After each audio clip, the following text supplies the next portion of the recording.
Assalamualaikum warahmatullahi wabarakatuh. Waalaikumsalam.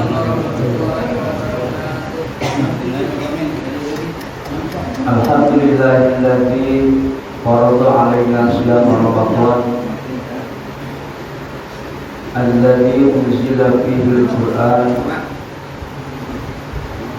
hudan lin-nasi wa bayyinatin minal huda wal furqan.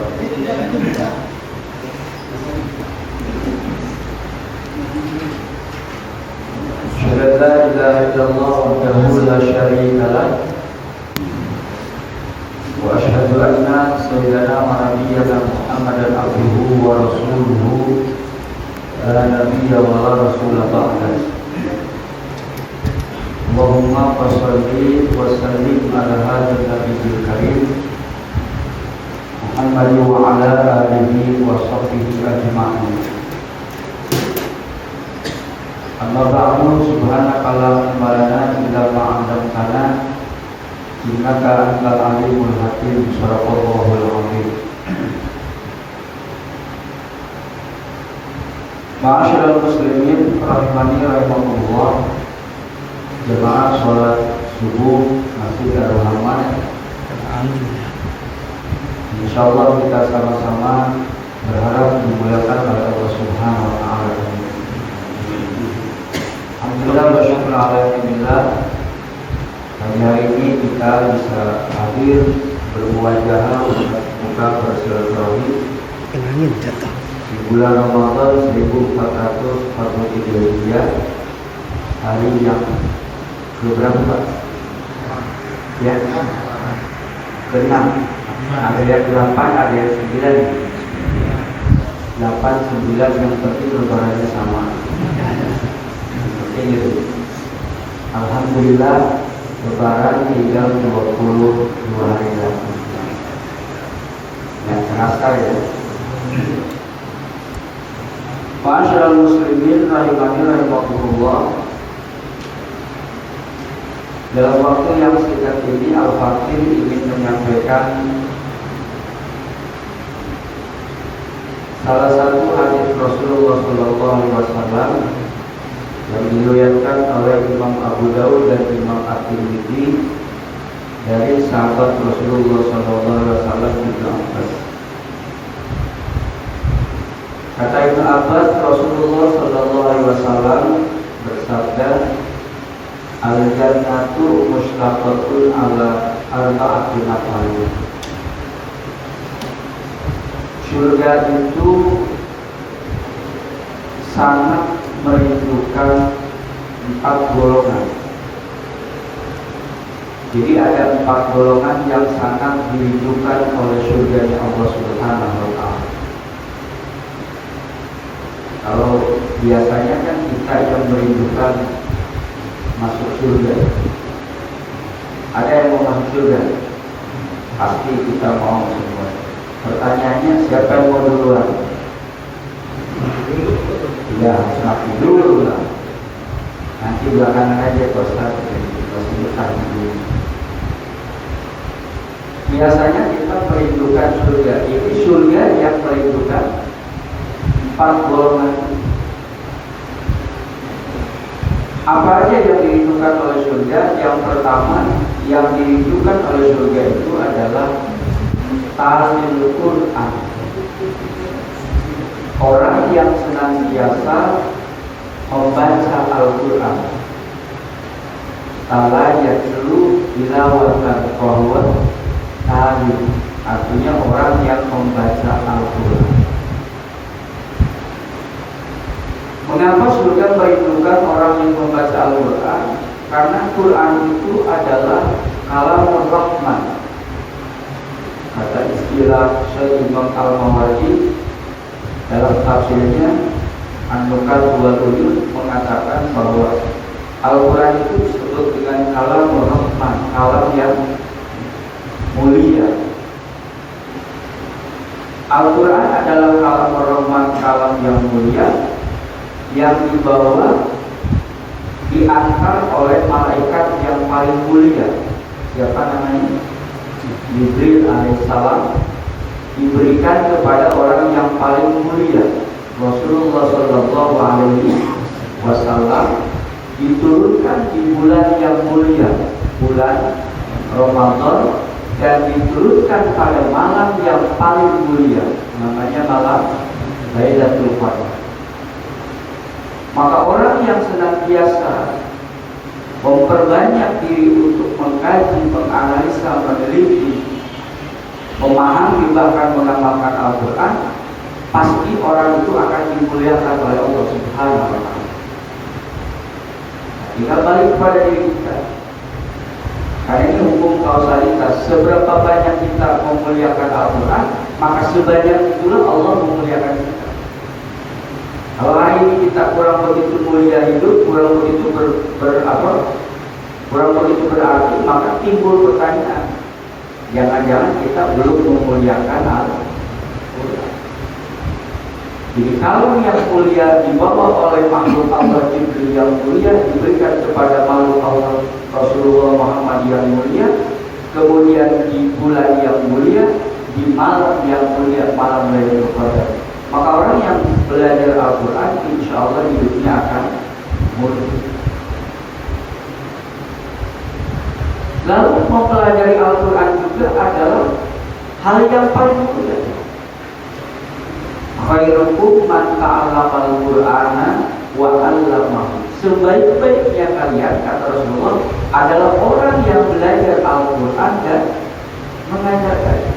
Jadi mengalahkan orang yang belajar ekonomi, belajar politik, belajar budaya, kimia, fisika, matematik, semua terkalahkan dengan orang yang belajar Al-Quran. Pertanyaannya, mengapa Ustaz kok bisa mengalahkan orang belajar ekonomi, politik, dan lain sebagainya? Sebab belajar Al-Quran sesungguhnya belajar seluruh ilmu pengetahuan. Kalau Bapak ahli di bidang matematika, ya matematika aja. Ahli di bidang kimia, ya kimia. Biologi, ya biologi.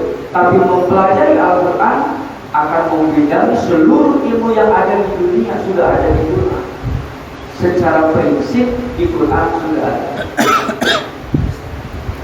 Belajar tentang kedirgantaraan, bagaimana kapal terbang ini mengoperasikannya.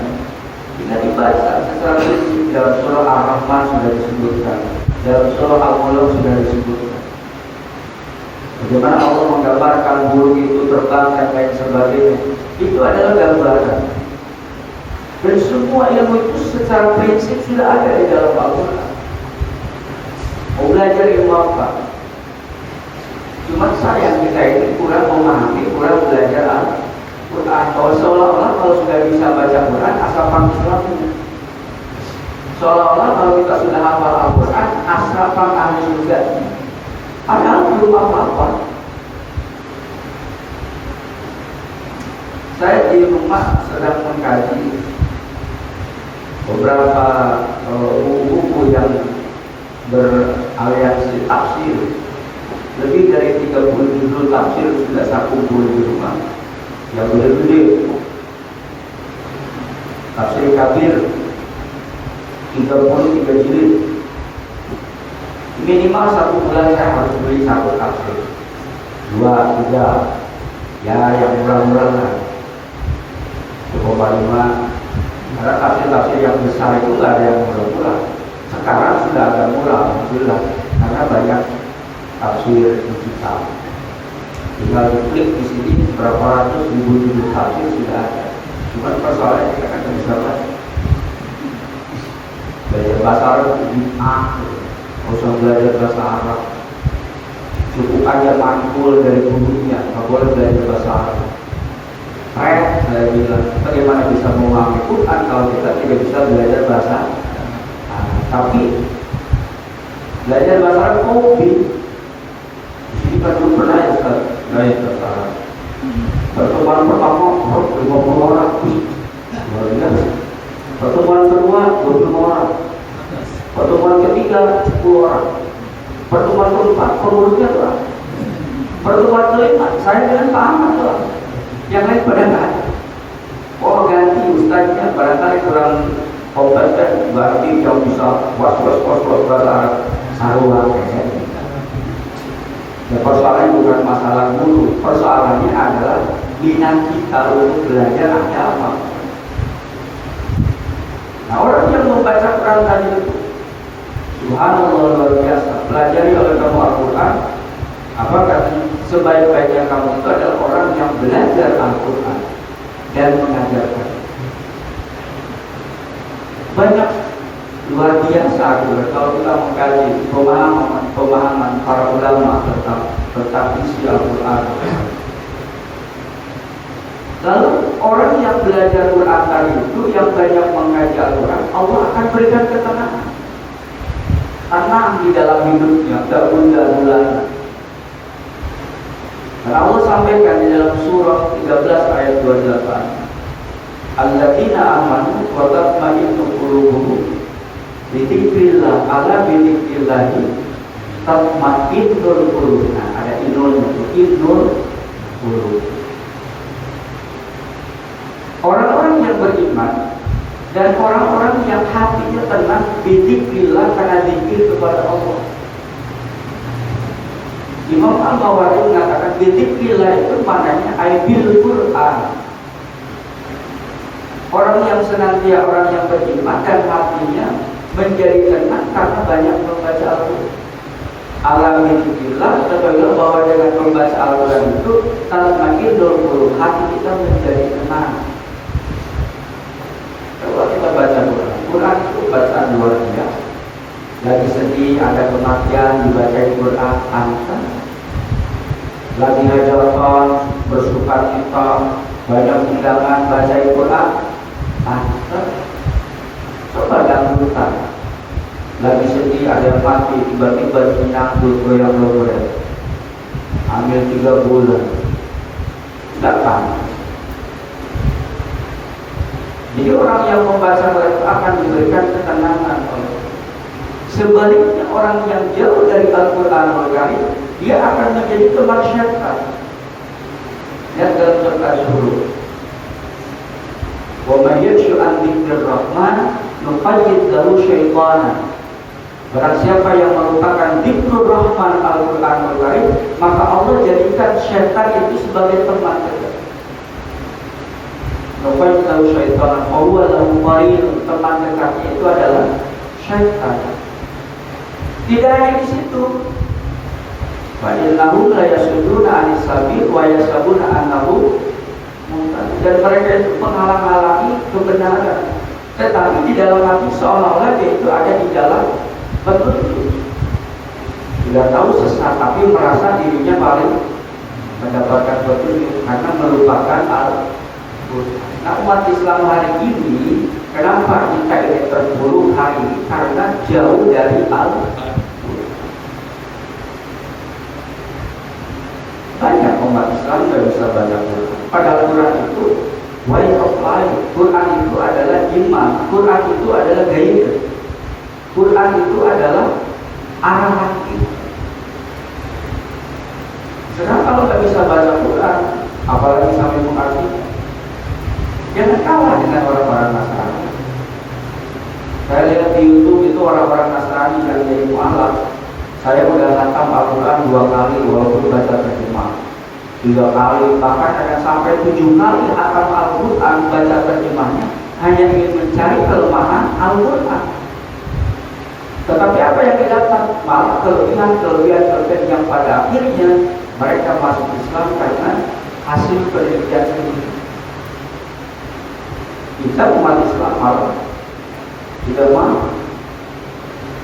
Selama umat Islam itu jauh dari Al-Quran Al-Karim, maka umat Islam tidak akan pernah mati.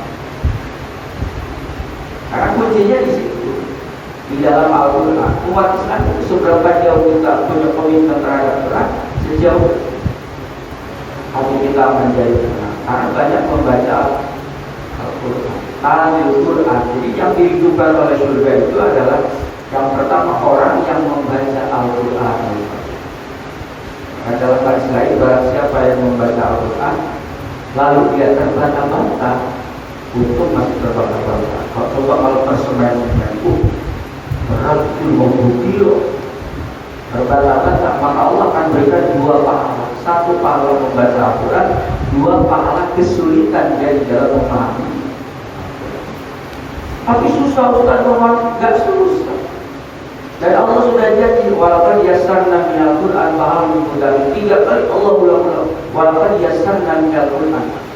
Sungguh kami telah permudah untuk mempelajari Quran. Fahal min muddakir. Kenapa kalau kita termasuk orang yang belajar memahami Al-Quran? Kemana-mana mestinya kita itu ya harus banyak belajar Quran, banyak memahami Al-Quran. Tapi mohon maaf, Quran itu bukan bacaan biasa. Kalau Bapak menerjemahkan, mengartikan apa adanya, insya Allah tidak paham. Mengapa? Karena Quran itu adalah kalamullah tadi, sehingga diperlukan ilmu bantu untuk memahami Al-Quran. Karena tidak ada orang yang sempurna dalam ilmu. Waktu saya kuliah di S3, ada satu mata kuliah judulnya adalah Al-Quran dan ilmu pengetahuan. Al-Quran dan syariat. Itu satu mata kuliah ini dosennya 15. Namanya tim teaching. Dosennya 15. Saya tanya sama Kak Prodi, kenapa kebanyakan masih dosennya Pak? Gak satu. Jawaban mereka, karena tidak ada orang yang mumpuni, yang mampu untuk menguasai semua ilmu. Ketika membaca ayat surat Yunus ayat 5, walladzina ja'ala syamsa diya'an wal qamara nuran wa qaddarahu manazila li ta'lamu adada sinina wal hisab. Lalu membaca surat Yasin, wasyamsi tajri li mustaqarrin laha dzalika taqdirul aziz dan itu harus mendatangkan Profesor Dr. Jamaluddin dari Lampang, karena dia ahli perbintangan, dia ahli astronom. Ketika memahami tentang ilmu zoologi, datangkan guru besar dari UI. Ketika dia memahami tentang misalkan biologi, datangkan dari UIN Jogja. Jadi tidak ada orang yang mampu untuk memahami semua itu yang ada. Maka di situ namanya ada tim teaching tadi. Ada tafsir yang digarap oleh Kementerian Agama, yaitu tafsir rame-rame. Tafsir rame-rame 15 ke 16 Juli, bentuknya luas, harganya sekitar 2,5 waktu masih dari rumah ada insya Allah. Itu bicara tentang sejarah ya pasti yang perlu sejarah. Bicara tentang ekonomi, bicara tentang politik, bicara tentang biologi, bicara tentang kimia, tentang fisika. Itu Quran semua. Jadi orang yang membaca Al-Quran itu, kenapa tadi khairukum man ta'allama Al-Quran? Karena belajar Quran itu sesungguhnya mempelajari seluruh pengetahuan ada. Lalu Quran sendiri adalah obat. Wa nunazzilu minal Qur'ani ma huwa syifaa'un wa rahmatun lil mu'minin. Jadi Quran itu syifaa'un wa rahmah, obat dan ada rahmat bagi orang yang beriman. Jadi seberapa jauh Quran itu menjadi obat bagi kita, seberapa jauh Quran itu menjadi rahmat bagi kita, sejauh keimanan kita terhadap Al-Quran. Sekali lagi itu hukum bahasa kita. Quran jadi obat, Quran jadi rahmat. Seberapa jauh jadi obat jadi rahmat, sejauh keimanan kita terhadap Al-Quran. Karena di situ ada kata-kata warahmatul lil mu'minin. Bagi orang kafir munafik, wala yazidul zalimina illa tidak ada manfaat, cuma kerugian. Satu ya. Jadi yang didapatkan oleh surga itu, yang dirindukan itu adalah ta'lil Quran. Yang kedua, yang dirindukan oleh surga itu adalah wal-hafidil lisan, orang yang mampu menjaga lisan. Nih, hari ini ujian terbesar kita nih, lisan kita ini bulan puasa, nggak boleh banyak ngomongin orang. Kadang-kala saya sebagai ustaz itu suka bingung, saya mau ngomong apa ya di depan jamaah. Mau ngomong politik, semuanya udah tahu DWA sudah ada. Kita itu kalau ngomong politik udah kayak politikus bener kan itu. Sambil duduk di warung kopi berantem-berantem. Berhubung 3 periode, 1 periode, berantem-berantem, kayak politik bener. Dibayar kagak itu duit, nggak punya waktu habis. Ngomong apa itu soal politik, soal segala macam, sudah ada di WA semua, YouTube sudah ada semua. Salah ngomong apa Ustaz nggak update, bukan berapa jauhan. Hafidil lisan, menjaga lisan. Kalau hari ini lisan itu bukan hanya mulut, ternyata tangan juga sebagian dari lisan. Kalau dulu memahami surat Yasin, al-yawma nakhtimu ala afwahihim wa tukallimuna aydihim. Dulu nanti wa tukallimuna aydihim itu di apa? Di akhirat. Ternyata hari ini wa tukallimuna aydihim itu dihapus. Makanya miliknya bapak-bapak sekarang itu beda dengan dulu. Kalau dulu kan jelas, bila yang biasa Maulana, Subhanallah, Subhanallah, Subhanallah, Subhanallah, yang dari mana Alhamdulillah. Orang bilang aku boleh berkata Allah. Sekarang kan berdiri. Orang WA dulu tuh. Berdiri.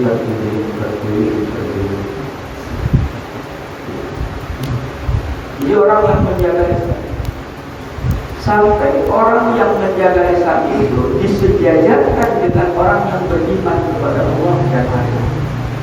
Jadi orang yang tidak mampu menjaga lisan sama dengan orang tidak beriman itu mana? Maka yu'minu billahi wal yawmil akhir falyaqul khairan aw liyasmut. Barang siapa yang beriman kepada Allah dan hari akhir, hendaklah dia ngomong yang benar. Kalau tidak bisa, dia smooth, puasa, diam. Mendingan diam. Tidak harus banyak ngomong.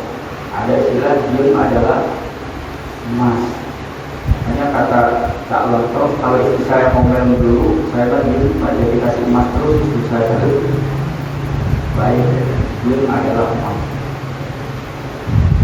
Makanya ada Imam Al-Ghazali pernah mengatakan ada kala nanti ada suatu zaman namanya zaman sukun. Diamnya itu lebih baik daripada banyak ngomong nggak tahu. Sekarang kan ngomong dikit, bukan salah yang benar. Dukung apa enggak dukung comot. Bukan salah yang benar, kan salah yang benar lah. Kalau masih berpikir tentang salah benar ya masih mending. Jadi wahafidil lisan, orang yang menjaga. Ada lagi makalah yang mengatakan salamatul insan bihifdil lisan. Selamatnya manusia itu karena mampu dan tidaknya memiliki lisan. Dalam kitab Ulumuddin itu banyak dikupas tentang min afatil lisan, dari bahaya lisan. Bohong. Kan dalam hadis yang sering didengar bulan puasa, konsult yuktir naswaim, ada 5 yang membatalkan pahala puasa. Ini berurusan dengan lisan. 1, al-kadhib, bohong. Yang kedua, al-ghibah, membuat orang bohong, lisan. Yang ketiga, al-yaminul ghamus, sumpah palsu. Yang keempat, an-namimah, ya, provokator, adu domba, lisan lagi. Baru yang kelima, wadnatul syahwat. Menjaga lisan. Ya, dalam surah 49 sampai Allah berkata, ya ayyuhalladzina amanu la yaskhar qaumun min qaumin asa ayyakunu khairan minhum wa la nisa'un min nisa'in asa ayyakunna khairan minhum wa la tahmizu anfusakum wa la tanabazu bil alqab bi'sal ismul fusuqu ba'da iman. dan seterusnya. Orang beriman janganlah sekelompok orang menjelek-jelekan, mengolok-olokkan sekelompok laki-laki yang lain, karena boleh jadi yang dijelek-jelekan itu lebih bagus daripada orang yang menjelek-jelekan. Dan jangan sekelompok wanita menjelek-jelekan sekelompok wanita yang lain, karena boleh jadi yang dijelek-jelekan jauh lebih bagus ketimbang yang menjelek-jelekan. Sampai segitu kita harus menjaga lisan. Nah, orang yang mampu menjaga lisan itu salah satu dari 4 golongan yang dirindukan oleh surga Allah Subhanahu al-fiqih lisan. Orang yang menjaga lisan. Lalu yang ketiga, orang yang dirindukan oleh surga itu adalah wamut imilji'an, orang yang senantiasa memberikan makan kepada orang yang lapar. Maknanya bahwa memberikan makan kepada orang yang lapar itu artinya membantu orang yang sedang ada di dalam kesusahan. Yang banyak memberikan bantuan apapun bentuknya. Kalau kita punya ilmu, maka bersedekahlah dengan ilmu. Punya harta, bersedekah dengan gitu katanya, Pak. Jadi apapun yang kita miliki ya kita harus. Alaikum bisedekah. Kita punya hak untuk bersedekah. Ada salah satu hadis yang cukup panjang. Tiba-tiba datang sekelompok orang menengah ke atas, orang-orang kaya menghampiri Rasulullah SAW. Lalu setelah mereka pulang, sahabat-sahabat yang dianggap miskin, ngomong kepada Rasulullah, ya Rasulullah, saya iri dengan mereka, namanya ahli butur. Jadi orang-orang kaya. Kenapa? Karena mereka sholat, saya sholat, mereka juga sholat, sama dapat pahala. Kita puasa, mereka juga puasa, sama dapat pahala. Giliran mereka bersedekah, saya bisa sedekah. Yang masih Rasulullah minta giliran bersedekah, saya tidak bisa. Terus kata Rasulullah, bukankah di dalam diri kami itu ada bersedekah? Tahlil kamu, tahmid kamu, tasbih kamu itu dianggap sebagai nilai sholat saja ada Allah. Zikir kamu dianggap sebagai sholat. Makanya perlunya jadi orang yang berilmu itu di situ. Ya. Karena ada bahasa kita sampaikan, orang bodoh itu pasti kalah dengan orang pintar. Setuju ya? Orang bodoh pasti kalah dengan orang pintar kalah sama orang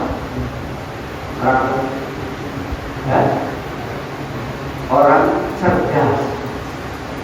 Karena belum tentu pintar secara akademik, belum tentu dia cerdas. Di sekolahnya pintar, matematika gila, tapi begitu di masyarakat nggak ada apa-apanya. Orang bodoh kalah sama orang pintar, orang pintar kalah sama orang cerdas. Orang cerdas kalah sama orang beruntung. Gak bisa kalah itu orang beruntung. Beli kopi 1.500 perak tuh, kopi kapal api, tahu kan? Yang suka bagaimana punya kopi luwak, boleh. Kenapa? Orang kapal api aja nggak ada, kapalnya nggak ada apinya. Kalau kopi luwak itu cuma namanya kopi luwak gitu kan. Kenapa itu masalah kan? Beli kopi 1.500 begitu dibuka, selamat Anda mendapatkan Grand Livina. Misal Grand Livina. Mau cerdas kayak apa? Itu kan nyampe. Dengan 1.500 jadi Grand Livina 250 juta kan nyampe. Kecuali orang yang beruntung. Ada lagi teman saya selamat Anda mendapatkan hadiah umroh. Tapi ada tulisan kecil di bawahnya, bila mampu. Nah, bila mampu masuk saya. Jadi orang yang beruntung, orang cerdas kalah sama orang yang beruntung. Orang yang beruntung kalah sama orang berkah. Intinya kan keberkahan. Rezeki itu yang penting berkah. Gak apa-apa banyak, yang penting berkah. Daripada sedikit tidak berkah. Karena begitu. Sedekah itu yang penting ikhlas. Gak apa-apa sedikit salah, nanti dapat sedikit-sedikit. Gak apa-apa banyak, yang penting ikhlas. Daripada sedikit tidak ikhlas, akhirnya banyak-banyak kan gitu. Orang dulu kalah sama orang berkah. Berkah itu apa? Ziyadatul fil khair. Makanya di situ jangan minta banyak, capek. Minta berkah. Coba doanya, Allahumma inna nas'aluka salamatan wa afiyatan fil jasad wa ziyadatan fil ilmi, itu apa ilmu, wa barakatan fil rizki, berkah. Ya, apa-apa rumah cuma 4 biji, mobil 5, kalau berenang 2, berkah. Daripada kontrak 2 kali 3 kita aja penuh. Ya, rumah S12 sangat sederhana, susah, senggama, macam-macam. 12.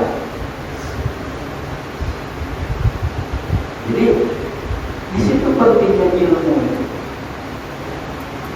Hanya warisi anak kita itu dengan ilmu. Dengan ilmu hidup menjadi mudah.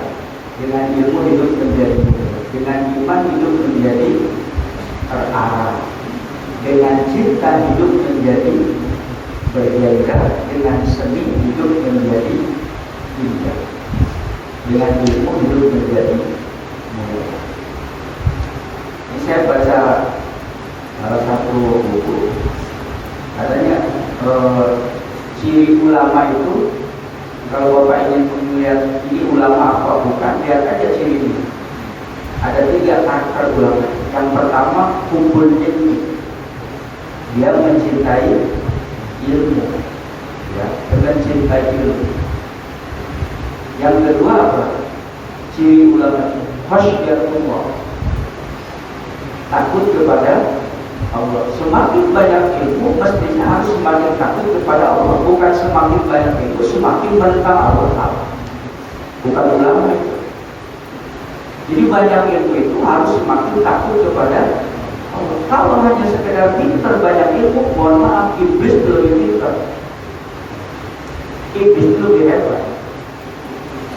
Tapi tidak khasyat itu. Itu apa namanya? Karakter dari ulama. Nah, yang ketiga karakternya apa? Qa'iman bil qist, senantiasa menebar keadilan. Qa'iman bil qist. Ini yang harus dilakukan. Ada lagi yang bilang di anekdot ya, bahwa berada. Tapi bukan ulama, kiai. Dia itu banyak tipe. Satu, ada tipe kiai sumur. 2, tipe kiai pam. 3, tipe kiai sungai. 4, tipe kiai laut. Tipe kiai sumur, ya sumur. Diambil tiap hari airnya, tapi nggak habis-habis. Dan nggak minta bayar.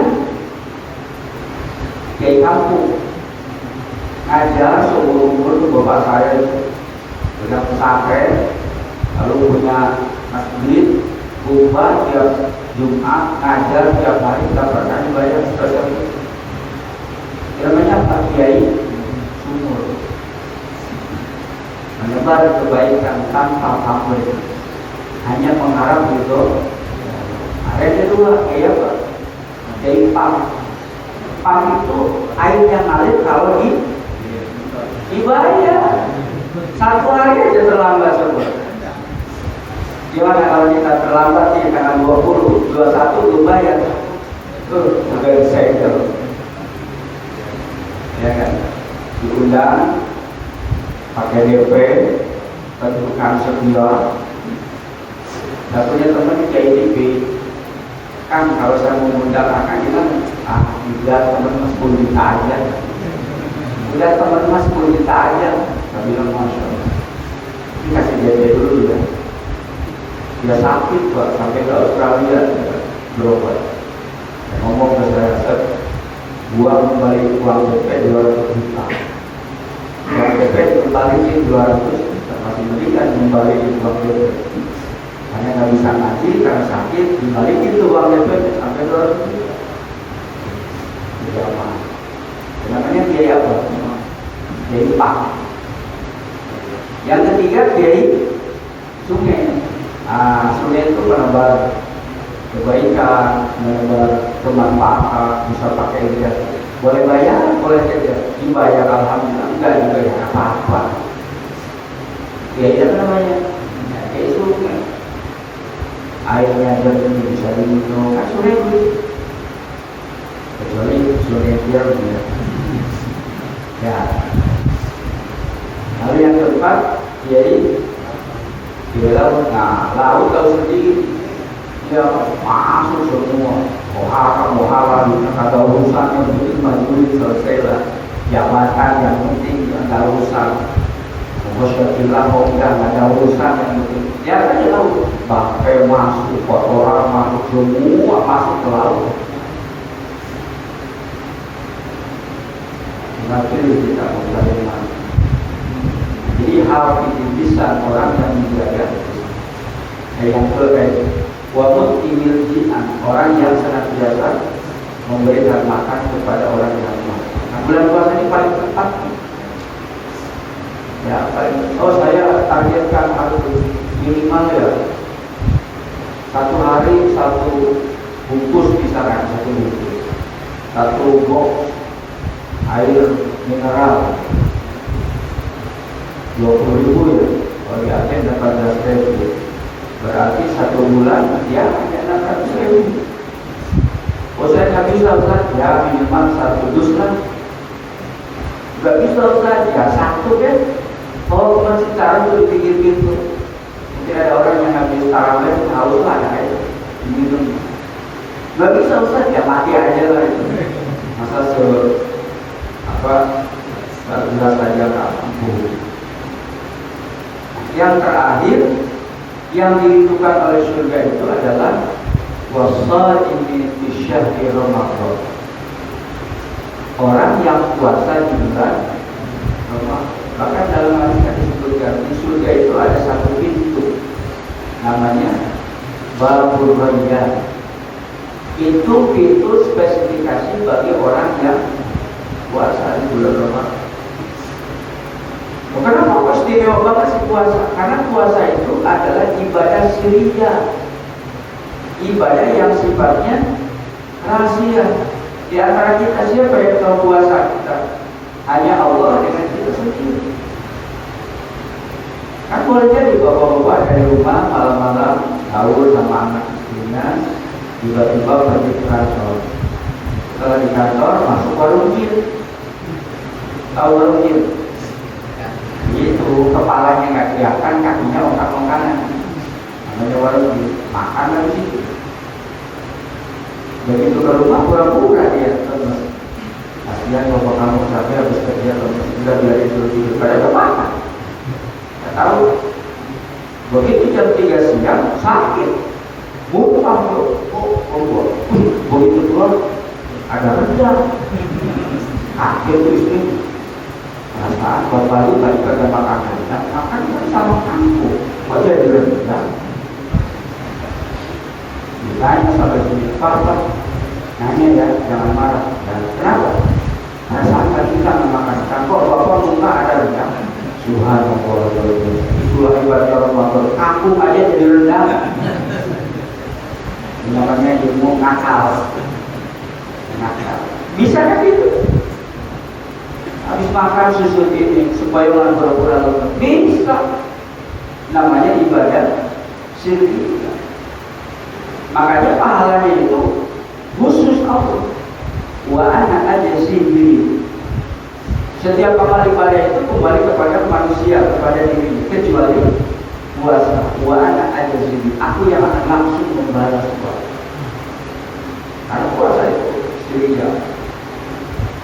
Ditambah kalau puasanya sesuai dengan aturan Allah dan Rasul. Memang ada yang puasa tidak sesuai dengan aturan, banyak.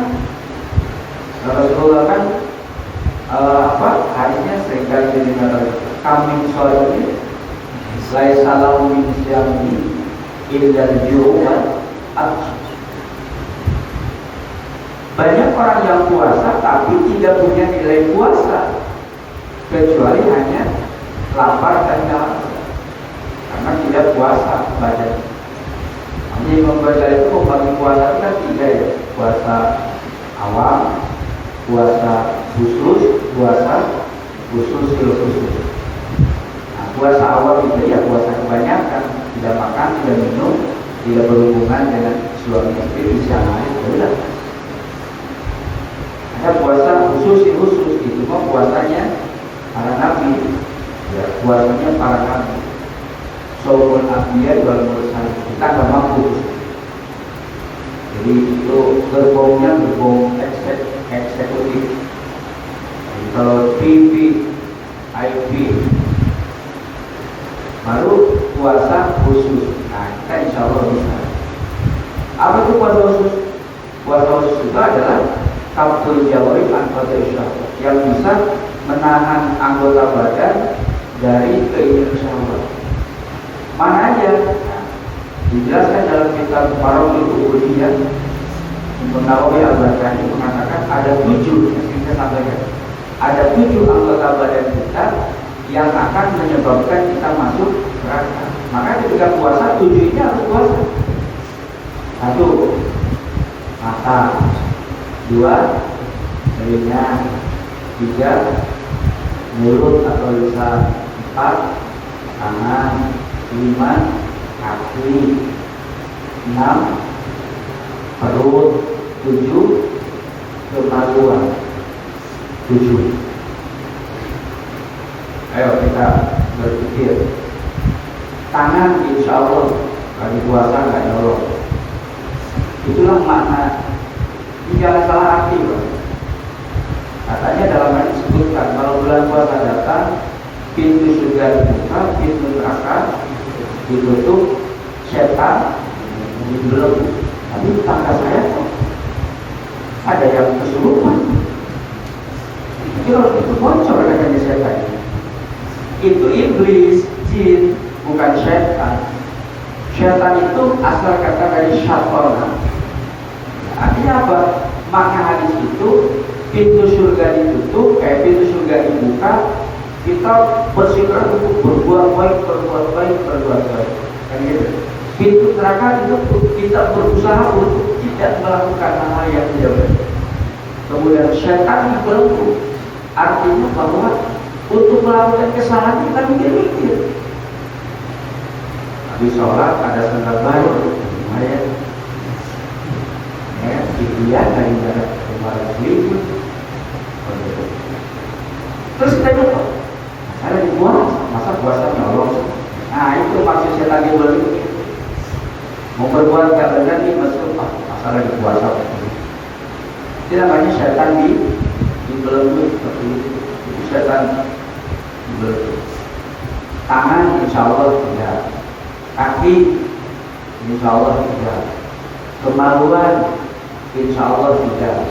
Nah, perut, mulai makan mau puasa itu diukur dengan jidat.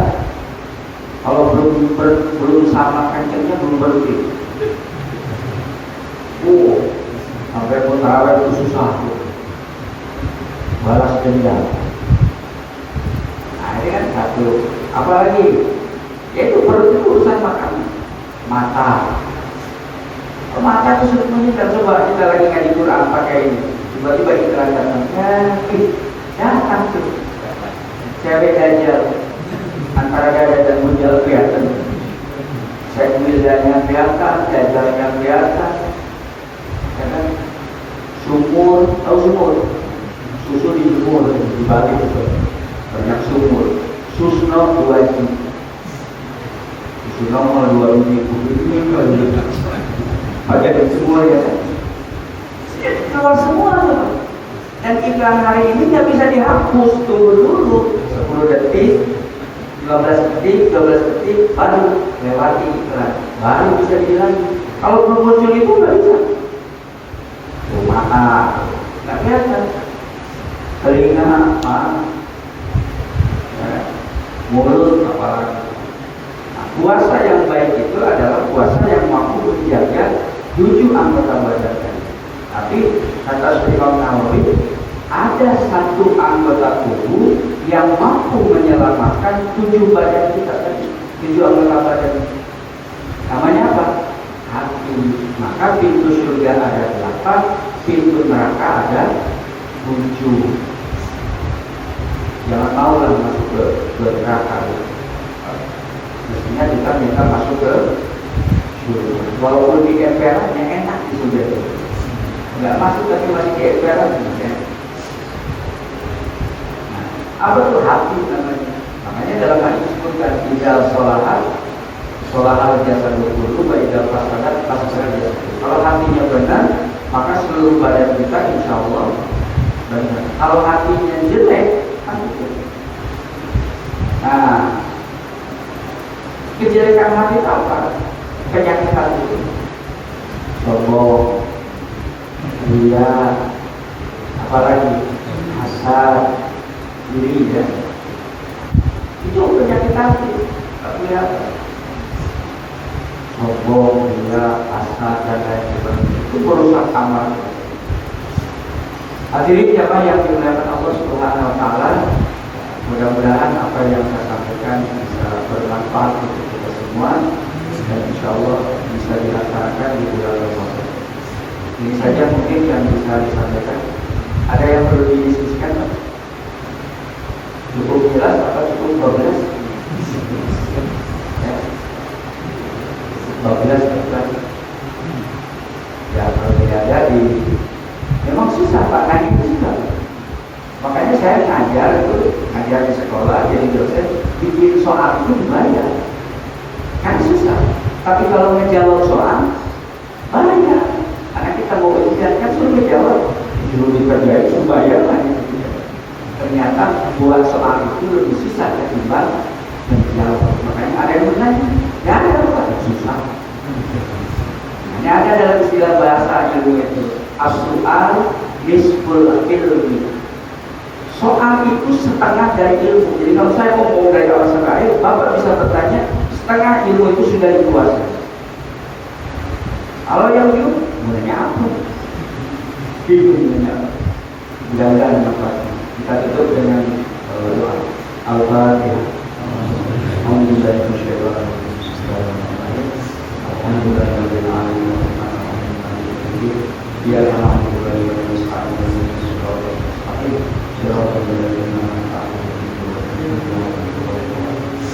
Allahumma salli ala nabiyyina wa syafi'ina wa maulana Muhammad wa barik wa sallim wa radallahu ta'ala wa sallallahu amin.